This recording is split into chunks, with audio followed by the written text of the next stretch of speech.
Morning students.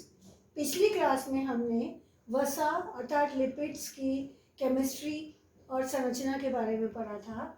आज के अध्ययन सत्र में मैं आपको वसा और लिपिड्स का वर्गीकरण पढ़ाऊंगी। लिपिड्स को हम मुख्य रूप से 3 भागों में बांट सकते हैं: साधारण वसा, यौगिक या संयुक्त वसा और तीसरा व्युत्पन्न वसा। जैसा कि नाम से ही पता चल रहा है, साधारण वसा यानी कि यह वसा जो है सबसे अधिक साधारण सिंपल प्रकार की है। इसमें ग्लिसरॉल या ग्लिसरॉल से बड़े मोनो और डाईहाइड्रिक अल्कोहल के साथ वसीय अम्ल जुड़े हुए हैं ईस्टर बॉन्ड के द्वारा। कौन से बॉन्ड से? ईस्टर बॉन्ड के द्वारा ग्लिसरॉल या ग्लिसरॉल से बड़े अल्कोहल के साथ वसीय अम्ल जुड़ते हैं। और पिछली क्लास में मैंने आपको बताया था, ग्लिसरॉल के साथ जब 3 वसीय अम्ल जुड़ते हैं तो ट्राइग्लिसराइड, 2 वसीय अम्ल जुड़ते हैं तो डाइग्लिसराइड और 1 वसीय अम्ल ईस्टर बॉन्ड से जुड़ता है तो मोनोग्लिसराइड बनाता है। साधारण वसा को हम 2 भागों में बांट सकते हैं: वसा या तेल और मोम। क्या फर्क है? वसा या तेल में ग्लिसरॉल के साथ वसीय अम्ल ईस्टर बॉन्ड से जुड़े हैं, वही मोम या वैक्स या जिसको लिपिड्स की एक बड़ी श्रेणी भी कहते हैं, उसमें ग्लिसरॉल से बड़े अल्कोहल मोनोहाइड्रिक या डाईहाइड्रिक अल्कोहल के साथ वसीय अम्ल ईस्टर बॉन्ड्स के द्वारा जुड़े हुए हैं। वसा व तेल को वापस साधारण टेम्परेचर पर तरलता के आधार पर 2 भागों में बांटा है। पहला वसा और दूसरा तेल। वसा यानी कि वो वसाएं जो सामान्यतया 20 डिग्री सेंटीग्रेड पर ठोस अवस्था में रहती हैं, वसा कहलाती हैं, जैसे कि मक्खन और वनस्पति घी। मक्खन में शॉर्ट चेन ट्राइग्लिसराइड यानी छोटी श्रृंखला वाले ट्राइग्लिसराइड पाए जाते हैं और जो वसीय अम्ल हैं वो संतृप्त प्रकार के हैं। पिछली क्लास में भी मैंने आपको वसीय अम्लों के बारे में बताया था कि संतृप्त और असंतृप्त होते हैं। तो जो मक्खन है उसमें छोटी श्रृंखला के संतृप्त प्रकार के वसीय अम्ल हैं, जबकि वनस्पति घी जिसमें लंबी श्रृंखला के LCT लॉन्ग चेन ट्राइग्लिसराइड और सैचुरेटेड संतृप्त प्रकार के। जब तेलों से वनस्पति घी बनाते हैं तो लंबी श्रृंखला के अणु संतृप्त हो जाते हैं, सैचुरेट हो जाते हैं और वनस्पति घी जम जाता है। दूसरी तरफ हमने तेल जो है वो सामान्यतया 20 डिग्री सेल्सियस पर तरल अवस्था में रहता है और तेलों में लंबी श्रृंखला के ट्राइग्लिसराइड्स होते हैं और पॉली अनसैचुरेटेड फैटी एसिड यानी कि बहु आबंधीय डबल बॉन्ड वाले वसीय अम्ल पाए जाते हैं, यानी कि असंतृप्त वसीय अम्ल। इन्हीं लंबी श्रृंखला वाले असंतृप्त वसीय अम्लों वाले तेलों में जब हम हाइड्रोजन गैस प्रवाहित करते हैं तो वो वनस्पति घी बन जाते हैं, क्योंकि हाइड्रोजन गैस जो है वो असंतृप्तता को खोल देती है और वसीय अम्ल संतृप्त हो जाते हैं और ये लंबी श्रृंखला के वसीय अम्ल संतृप्त हो जाने के कारण अब सामान्य तापक्रम पर जमे हुए रहते हैं। इस कारण वसा और तेल का जो सामान्य अंतर है वो केवल 20 डिग्री सेल्सियस पर ठोस या तरल होने के आधार पर ही हमने बांटा है। यानी कि घी या तेलों में जितने ज़्यादा लंबी श्रृंखला के वसीय अणु होंगे और जितने अधिक असंतृप्तता जितनी अधिक होगी वो उतने ही तरल होंगे और संतृप्तता जितनी अधिक होगी वो उतने ही ठोस होंगे। चूँकि देसी घी और मक्खन में संतृप्त वसीय अम्ल ज़्यादा होते हैं इसलिए वो ठोस होते हैं, लेकिन इनकी जो श्रृंखला होती है वो छोटी होती है, तो छोटी श्रृंखला के अणु होने के कारण जो इनकी प्रकृति होती है वो थोड़ी नरम प्रकार की होती है, ज़्यादा कड़क नहीं होती। वहीं तेल जिनमें हाइड्रोजनीकरण के द्वारा वनस्पति घी बनाते हैं, तो अब देखिए चेन भी लंबी हो गई LCT और संतृप्तता भी बढ़ गई, इसीलिए वनस्पति घी हार्ड होते हैं 20 डिग्री सेल्सियस पर। आइए अब हम आते हैं यौगिक या संयुक्त वसा पे। जैसा कि नाम से पता चल रहा है यौगिक यानी कि इसमें कुछ जुड़ा हुआ है, यह संयुक्त कुछ जुड़ा हुआ है। वसीय अम्ल और ग्लिसरॉल जो कि साधारण वसा में भी पाए जाते थे ईस्टर बॉन्ड के द्वारा जुड़े हुए हैं, उसी के साथ में कुछ अन्य कार्बनिक या अकार्बनिक यौगिक जब जुड़ जाते हैं तो हमारी बनती है यौगिक या संयुक्त वसा। वैसे तो यौगिक वसाएं कई प्रकार की होती हैं, लेकिन आज मैं आपको 4 प्रकार की यौगिक वसा के बारे में बताऊंगी। पहला है सल्फोलिपिड, दूसरा ग्लाइकोलिपिड, तीसरा फॉस्फोलिपिड और चौथा लाइपोप्रोटीन। नाम से ही साफ जाहिर है सल्फोलिपिड अर्थात लिपिड के अंदर सल्फर जुड़ी हुई है। वसीय अम्ल या वसीय अम्ल प्लस ग्लिसरॉल मिलकर जो कि वसा बनाते हैं, उसके साथ कार्बोज और सल्फ्यूरिक अम्ल जब जुड़ती है तो बनते हैं सल्फोलिपिड्स। ग्लाइकोलिपिड्स वसा के साथ ग्लूकोज और ग्लाइकोजन में भी मैंने कार्बोहाइड्रेट बताए थे, दो टर्म्स, ग्लूकोज और ग्लाइकोजन, जो एक प्रकार की कार्बोहाइड्रेट है। वसा में जब कार्बोज जुड़ती है तो वो बनता है ग्लाइकोलिपिड, और इस तरह की ग्लाइकोलिपिड के उदाहरण है ब्रेन यानी कि मस्तिष्क में पाए जाने वाले सेरिब्रोसाइट, और नर्व्स यानी कि तंत्रिकाओं में पाए जाने वाले गैंग्लियोसाइट्स ग्लाइकोलिपिड्स होते हैं। फॉस्फोलिपिड, वसा के साथ जब फॉस्फोरिक अम्ल और नाइट्रोजन युक्त बेस या क्षार जुड़ जाता है तो वो बनता है फॉस्फोलिपिड, यानी कि इस तरह की जो संयुक्त वसा है वो जल अपघटन पर ग्लिसरॉल प्लस वसी अम्ल प्लस फॉस्फोरिक अम्ल और नाइट्रोजन युक्त क्षार प्रदान करती है। फॉस्फोलिपिड्स के मेन उदाहरण है लेसिथिन, सिफेलिन, स्फिंगोमाइलिन, और ये सभी जो हैं वो हमारे मस्तिष्क में, यकृत में, तंत्रिका कोशिकाओं में पाए जाते हैं। लाइपोप्रोटीन, जैसा कि नाम से ही विदित है, लिपिड प्लस प्रोटीन। वसाओं के साथ जब प्रोटीन के अणु जुड़ जाते हैं तो लाइपोप्रोटीन बनाते हैं, और आपने कोशिका वाले पार्ट में पढ़ा भी होगा कि सभी कोशिकाओं की जो कोशिका झिल्लियाँ हैं वो लाइपोप्रोटीन की बनी हुई होती हैं। इसके अलावा लिपिड चूँकि वसा में अघुलनशील होते हैं तो ये प्रोटीन के साथ बंध कर ही हमारे शरीर में रक्त के द्वारा एक स्थान से दूसरे स्थान तक पहुँचाए जाते हैं, और ये विभिन्न प्रकार के लाइपोप्रोटीन जो कि रक्त में पाए जाते हैं। LDL low density lipoprotein, VLDL very low density lipoprotein, HDL high density lipoprotein. इनका ये जो वर्गीकरण है ये घनत्व के आधार पर किया गया है। थोड़ा हम और आगे बढ़ते हैं। व्युत्पन्न वसा, जैसा कि नाम से ही विदित है, व्युत्पन्न, जब वसाओं का जल अपघटन किया जाता है, चाहे वो हमारी आंतों में एंजाइमेटिक माहौल में हो या किसी अन्य अम्ल के द्वारा हो, तो वो सरल और संयुक्त लिपिड्स को जल अपघटन करने पर बने हुए उत्पाद जो हैं वो व्युत्पन्न वसा में आते हैं। अभी तक आपने साधारण वसा और यौगिक वसा में जितने भी घटक सदस्य पढ़े हैं वो सभी व्युत्पन्न वसा के हिस्से हैं, जैसे कि ग्लिसरॉल, ग्लिसरॉल से बड़े अल्कोहल्स, वसी अम्ल, और इसके अलावा कुछ वसा जैसे चिकने दिखाई देने वाले सब्सटेंस होते हैं जिन्हें हम स्टीरॉल्स या स्टीरॉइड हार्मोन्स, स्टीरॉल्स एवं स्टीरॉइड हार्मोन्स कहते हैं, वो भी व्युत्पन्न वसा की श्रेणी में आते हैं। आइए अब हम व्युत्पन्न वसा के बारे में थोड़ी और अधिक विस्तृत जानकारी प्राप्त करें।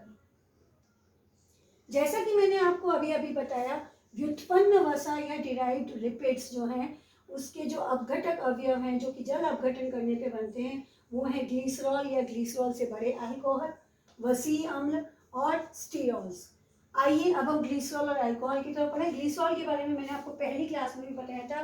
ग्लिसरॉल 3 कार्बन वाले अल्कोहल्स हैं, और जो बड़े अल्कोहल से जिनको मोनोहाइड्रिक और डाईहाइड्रिक अल्कोहल भी कहते हैं वो ग्लिसरॉल से बड़े अल्कोहल से बनते हैं, और ये जो बड़े अल्कोहल हैं ये बनाते हैं मोम या वैक्स। ग्लिसरॉल के बारे में हम पहले भी बहुत पढ़ चुके हैं। थोड़ा सा हम आगे बढ़ते हैं। वसी अम्ल, वसी अम्ल जो कि कार्बोक्सिलिक अम्ल होते हैं, यहाँ पे COOH, इस कार्बन और हाइड्रोजन के कार्बोक्सिलिक अम्ल हैं। ये बहुत लंबी श्रृंखला होती है, 2 तरह के हैं, संतृप्त और असंतृप्त। संतृप्त यानी कि सैचुरेटेड वसी अम्ल का सामान्य सूत्र है CnH2n + NCOOH। आप इसको देखिए, मान लीजिए मैं C के साथ लिखती हूँ C4, तो H हो गया 2N यानी कि 8 + 1 9 और COOH। तो ये एक संतृप्त वसी अम्ल है जो कि CH2 CH2 और CH3 CH2 CH2 COOH से बना है। और अगर हम आगे बढ़े, असंतृप्त वसी अम्ल, जब कार्बन और हाइड्रोजन के बीच में, 2 कार्बन के बीच में कोई डबल बॉन्ड आ जाए तो वहाँ पर और अधिक हाइड्रोजन आने की गुंजाइश हो जाती है, और वो कहलाते हैं असंतृप्त वसी अम्ल, जिनका साधारण सूत्र है CnH2n-1 COOH। H2n-1 का मतलब है कि यहाँ एक डबल बॉन्ड है। अगर हम इसी को बनाएं C4, H2n हो गया H8, 8 में से 1 गया H7 और COOH। तो आप देख रहे हैं जहाँ संतृप्त वसी अम्ल में C4 के साथ H9 था वहाँ अब H7 रह गया, क्योंकि 2 हाइड्रोजन निकल गई, और 2 हाइड्रोजन निकलने के कारण 2 कार्बन के बीच में एक डबल बॉन्ड आ गया।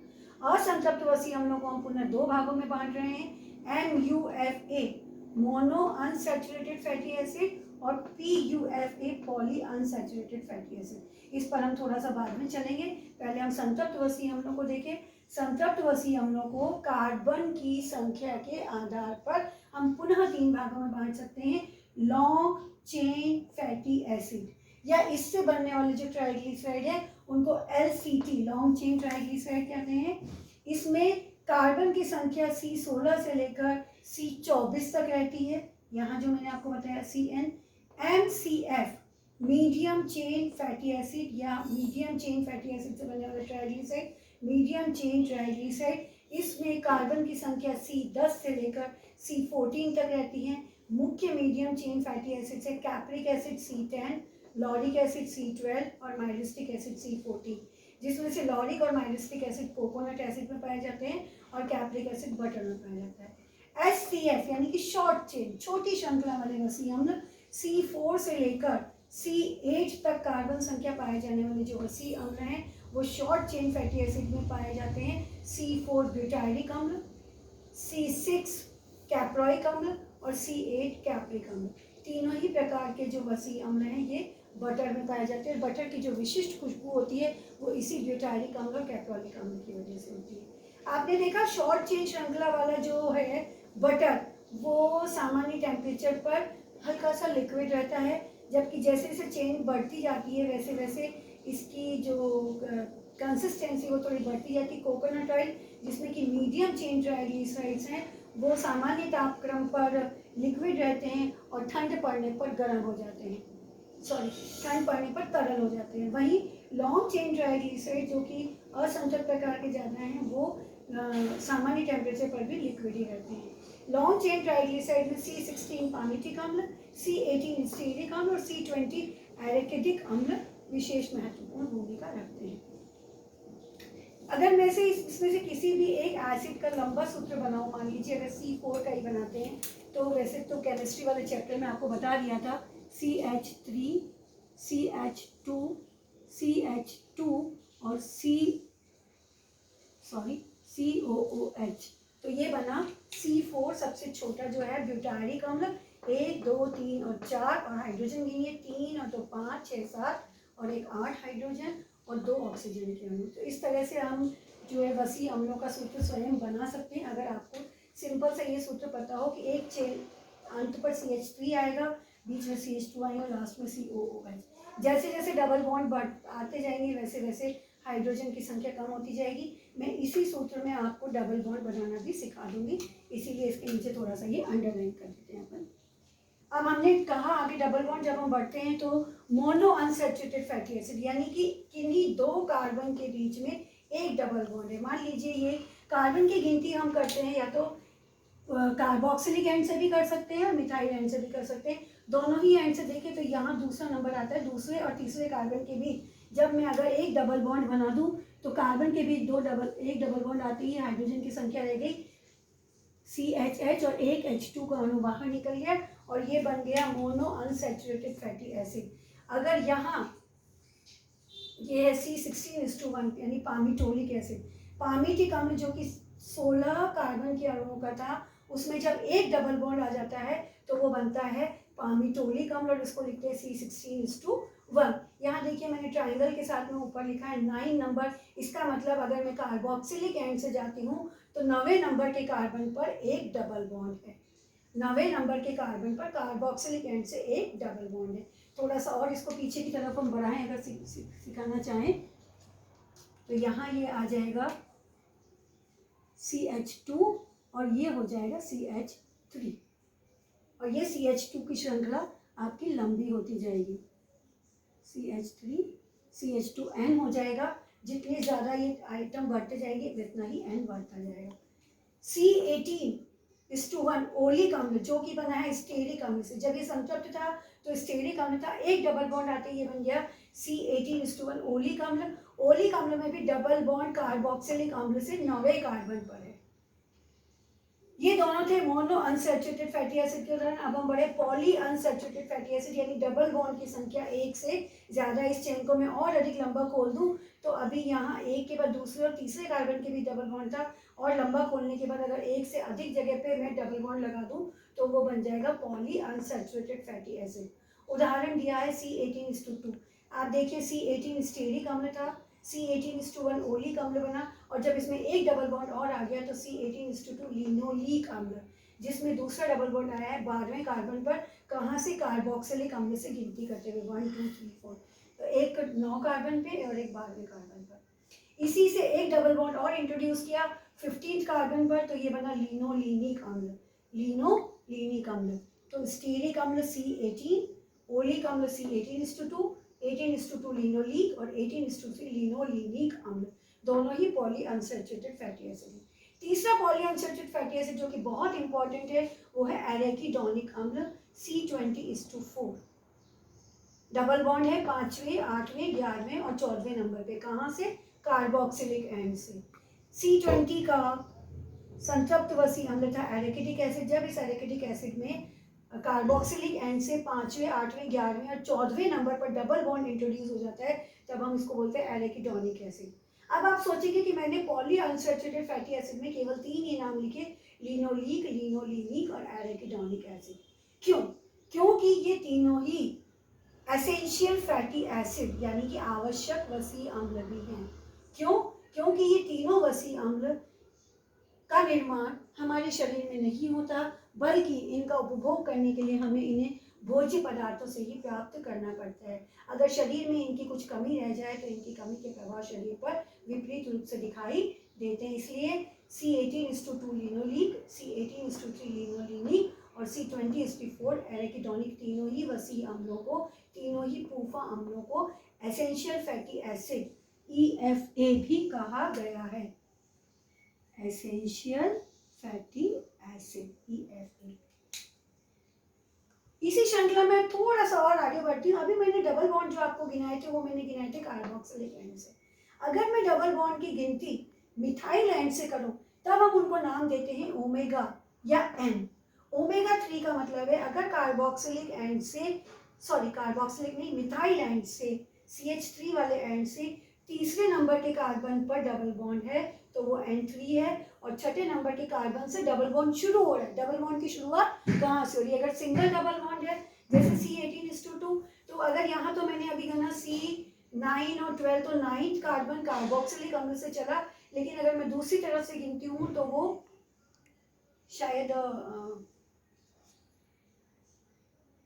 N3 या N6 की कैटेगरी में आएगा, अभी देखते हैं।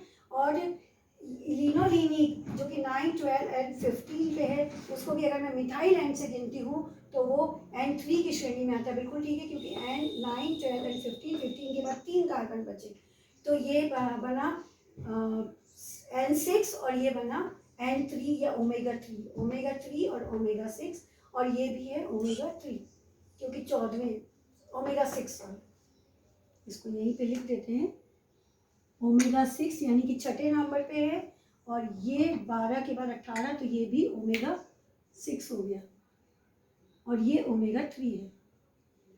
ओमेगा 3 और ओमेगा 6 जिसको हम N3 और N6 भी कह रहे हैं, मिथाइल एंड से डबल बॉन्ड जब हम इंट्रोड्यूस करते हैं तब हम उसको ओमेगा बोलते हैं। ये किस लिए इंपॉर्टेंस रखते हैं? न्यूट्रिशन में ये जो एंजाइम्स हैं जो ओमेगा 3 और ओमेगा 6 एसेंशियल फैटी एसिड्स हैं या वसी अम्ल है, ये बायोलॉजिकली एक्टिव होते हैं, जैविकी रूप से सक्रिय होते हैं। यहाँ मैंने इसको लिख भी दिया, distance of first double bond, पहला डबल बॉन्ड जो है along the C chain, carbon chain at methyl and.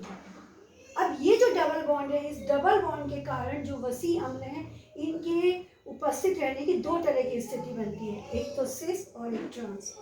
Cis form का मतलब है हाइड्रोजन एटम सेम डायरेक्शन पर हो। ये देखिए आप, दोनों कार्बन के बीच डबल बॉन्ड है और डबल बॉन्ड के बाद ये जो हाइड्रोजन है दोनों एक ही तरफ है, सिस फॉर्म। उदाहरण दिया C18:1 ओलिक अम्ल जो है वो सिस फॉर्म है। उसके अलावा जो ये लिनोलीक, लिनोलिनिक और एरेकिडोनिक सभी जो वसी अम्ल हैं जो पूफा है, ये सारे सिस फॉर्म में हैं। सिस फॉर्म में क्या होता है, दोनों हाइड्रोजन बॉन्ड एक ही तरफ रहते हैं डबल बॉन्ड पर कार्बन के, और जिसके कारण इस डबल बॉन्ड से कार्बन चेन जो है वो थोड़ी सी मुड़ जाती है, जिसके कारण जो एरेकिडोनिक है वो यू आकार का शेप बनाता है। सिस फॉर्म के लंबी श्रृंखला वाले कार्बन चेन में या वसी अम्ल में जब हम हाइड्रोजन गैस प्रवाहित करते हैं, हाइड्रोजनीकरण की प्रक्रिया करते हैं, तो कुछ हाइड्रोजन एटम्स जो हैं वो ऑपोजिट साइड में आ जाते हैं। आप ये देख रहे हैं डबल बॉन्ड एंटर होते ही जो 2 हाइड्रोजन रिमूव हुए हैं वो ऑपोजिट साइड के रिमूव हुए और बचे हुए हाइड्रोजन Z फॉर्म में 6Z फॉर्म में रह गए, ट्रांस फॉर्म में रह गए और ये कहलाते हैं डबल बॉन्ड के दोनों तरफ हो गए ऑपोजिट डायरेक्शन में। इसका उदाहरण है इलियोटिक एसिड। ये आप देखिए स्टीरिक अम्ल सैचुरेटेड था, स्टीरिक अम्ल से ओलिक अम्ल C18:1 सिस फॉर्म में था जो प्राकृतिक रूप से पाया जाता है और इस ओलिक अम्ल का जब हम आइसोमराइजेशन करते हैं तो इलियोटिक अम्ल बनता है C18:1। ये ट्रांसफॉर्म है। अब ट्रांसफॉर्म हमें मिलती कैसे है? जब सिस फॉर्म वाले वसी अम्लों का या तेलों का हम हाइड्रोजनीकरण की प्रक्रिया करते हैं, मार्जरीन बनाने के लिए पार्शियल हाइड्रोजनीकरण करते हैं और वनस्पति घी बनाने के लिए हम कंप्लीट हाइड्रोजनीकरण, संपूर्ण हाइड्रोजनीकरण की प्रक्रिया करते हैं। तो उस हाइड्रोजनीकरण की प्रक्रिया के दौरान जब पार्शियल हाइड्रोजनीकरण होता है तो कुछ डबल बॉन्ड के बीच के जो हाइड्रोजन होते हैं वो अपोजिट डायरेक्शन में आ जाते हैं, ट्रांसफॉर्म में आ जाते हैं। यानी कि ये प्रकृति में नेचुरल रूप से नहीं पाए जाते बल्कि पार्शियल हाइड्रोजनीकरण की प्रक्रिया के दौरान बनते हैं। आप सोच रहे होंगे कि मैंने ये सिस और ट्रांसफॉर्म फैटी एसिड्स के बारे में इतना क्यों बताया। तो इसकी विशेष अहमियत क्यों है? क्योंकि जो ट्रांस फैटी एसिड्स हैं ये हमारी हेल्थ के लिए कोई बेनिफिट नहीं रखते, कोई फ़ायदा नहीं करते। कारण पहला, ये कोलेस्ट्रॉल को बढ़ाते हैं। दूसरा, ये HDL कोलेस्ट्रॉल जो कि गुड कोलेस्ट्रॉल होता है उसको कम करते हैं। और तीसरा, ये लाइपोप्रोटीन A के लेवल्स को भी बढ़ाते हैं। तीनों ही कारक ऐसे हैं जो कार्डियोवास्कुलर डिजीजेस यानी हृदय संबंधित बीमारियों को आमंत्रण देते हैं। अर्थात हमें अपने भोजन में ट्रांस फैटी एसिड्स या ट्रांस फैट्स के उपयोग को कम से कम करना चाहिए। व्युत्पन्न वसा के अगले भाग चरण में हम बढ़ते हैं तो हम आते हैं स्टीरॉल्स। स्टीरॉल्स क्या हैं? स्टीरॉल्स अपने आप में वसा में घुलनशील अवयव है। ये मिश्रित चक्रीय संरचना से बने हुए हैं। मिश्रित चक्रीय संरचना से बने कार्बनिक यौगिक। आप ये देखिए, ये चित्र में आपको चक्रीय संरचना दिखाई दे रही होंगी, साइक्लिक रिंग्स। और इनका जो पेरेंट सब्सटेंस होता है जिससे ये बनते हैं, जिससे ये उत्पन्न होते हैं, वो है साइक्लोपेंटेनोपरहाइड्रोफिनेंथ्रीन। ये नाम आपको याद रखना पड़ेगा, साइक्लोपेंटेनोपरहाइड्रोफिनेंथ्रीन रिंग से ये मिलकर बने हैं। और इसमें आप देखिए 10वीं और 13वीं जो मिथाइल साइड है उस पर साइड चेन लगी है। 18वें और 19वें नंबर पे ब्रेकिंग हुई है और जो साइड चेन है वो 17वें नंबर के कार्बन से साइड चेन जुड़ती है जिससे अलग अलग तरह के स्टीरॉल्स बनते हैं। सभी तरह के स्टीरॉल्स में ये श्रृंखला, ये जो रिंग है वो तो कॉमन होगी और 17वें नंबर के कार्बन से जो साइड चेन बनेगी इधर वो अलग अलग तरह की होगी, जिसकी वजह से हमारे ये अलग अलग तरह के स्टीरॉल्स बनेंगे। स्टीरॉल्स को हम 3 भागों में बांटते हैं वापस स्रोत के आधार पे। एनिमल्स या जंतु पदार्थों से मिलने वाला कोलेस्ट्रॉल, प्लांट से मिलने वाला फाइटोस्टेरॉल और फंगस यानी कि ईस्ट से मिलने वाला माइकोस्टेरॉल या अर्गोस्टेरॉल। एनिमल्स में पाए जाने वाले कोलेस्ट्रॉल के बारे में हम सभी जानते हैं। कोलेस्ट्रॉल जो है वो बाइल एसिड्स के प्रीकर्सर के रूप में, यानी कि कोलेस्ट्रॉल के द्वारा हमारे शरीर में बाइल एसिड्स का निर्माण होता है जो कि वसा का पाचन करने में मदद करता है। किंतु कोलेस्ट्रॉल की एक लिमिटेड मात्रा ही हमें उपयोग में लेनी चाहिए। ज़्यादा मात्रा में कोलेस्ट्रॉल शरीर को नुकसान करता है। फाइटोस्टेरॉल्स प्लांट्स में पाया जाता है। हम बात करें माइको या आर्गोस्टेरॉल जो कि फंगस में पाया जाता है। एर्गोट एक प्रकार की फंगस है और इससे मिलने वाले स्टेरॉल को हमने अर्गोस्टेरॉल बोला। और ईस्ट में भी ये बहुत ज़्यादा मात्रा में पाया जाता है और ये जो अर्गोस्टेरॉल है ये हमारे शरीर में प्रीकर्सर ऑफ विटामिन डी यानी कि विटामिन डी बनाने के काम आता है। इस प्रकार से आपने पढ़ा कि वसा को हम मुख्य रूप से 3 भागों में साधारण वसा, संयुक्त वसा और व्युत्पन्न वसा में बांट सकते हैं। वसी अम्लों के बारे में हमने विशेष रूप से पढ़ा। वसी अम्ल संतृप्त और असंतृप्त वसी अम्लों में होते हैं। असंतृप्त वसी अम्ल मूफा मोनो अनसैचुरेटेड फैटी एसिड और पॉली अनसैचुरेटेड फैटी एसिड होते हैं जिसको हम एसेंशियल फैटी एसिड भी कहते हैं। और जो स्टीरॉल्स हैं उसमें आपके कोलेस्ट्रॉल, अर्गोस्ट्रॉल और इसके अलावा जो सेक्स हार्मोन्स होते हैं, स्टीरॉइड्स होते हैं, जो स्टीरॉइड हार्मोन्स होते हैं वो सब भी स्टीरॉल्स की श्रेणी में आते हैं। धन्यवाद।